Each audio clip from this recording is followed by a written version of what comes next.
DGI-SPR ने बावर करा दिया कि वज़ीर आला खैबर पख्तूनख्वा से रियासती और सरकारी ताल्लुक रहेगा। सुहेल आफरीदी से कोर कमांडर ने रियासती और सरकारी ताल्लुक पर मुलाकात की।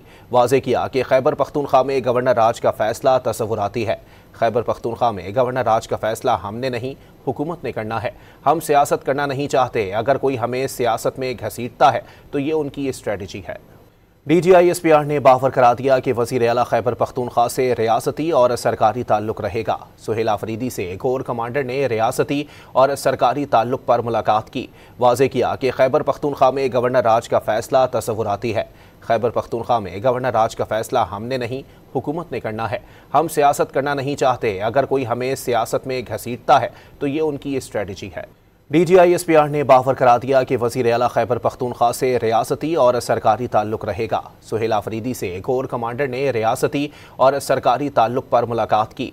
वाज़े किया कि खैबर पख्तूनख्वा में गवर्नर राज का फैसला तसव्वुराती है। खैबर पख्तूनख्वा में गवर्नर राज का फैसला हमने नहीं, हुकूमत ने करना है। हम सियासत करना नहीं चाहते। अगर कोई हमें सियासत में घसीटता है तो ये उनकी स्ट्रेटजी है।